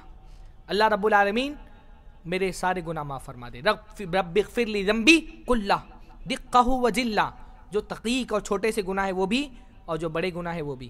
ہاں، اولہ وآخرہ، جو گناہ میں نے پہلے کیے وہ بھی، جو بعد میں کیے وہ بھی. سرہ وعلانیتہ، جو گناہ گمنامی میں چھپ کر کے کیے وہ بھی اور جو گناہ اعلان کیے وہ بھی. کتنی پیاری دعا ہے. تو سیکھیے دعا، یہ بھی ایک کام ہے دعاؤں کو سیکھنے کا، ہے نا. تو تین کام ہو گئے آپ کو کرنے. پہلا ایک ورک شاپ رکھنا ہے، دوسرا کیا کرنا ہے؟ نبی صلی اللہ علیہ وسلم کی دعاؤں کا ترجمہ پڑھنا ہے انشاءاللہ تعالیٰ، ڈھونڈ کے اور غور سے پڑھنا ہے، دیکھنا ہے، سیکھنا ہے کہ کیسے مانگنا ہے. اگر آپ عربی میں یاد کر لیتے تو بہت اچھی بات، عربی میں نہیں بھی یاد کر پاتے تو ترجمے میں مانگیے، اردو میں مانگیے، بنگالی میں مانگیے. اللہ تعالیٰ کو بنگالی آتی کہ نہیں آتی ہے؟ ہاں، جو آپ کی مادری زبان ہے اس میں مانگیے. اور تیسرا نئی دعائیں، نئی صورتیں انشاءاللہ تعالیٰ نماز میں یاد کرنی ہے. اللہ تعالیٰ ہم سب کو توفیق عطا فرمائے. وآخر دعوانا الحمدللہ رب العالمین. السلام علیکم ورحمۃ اللہ وبرکاتہ.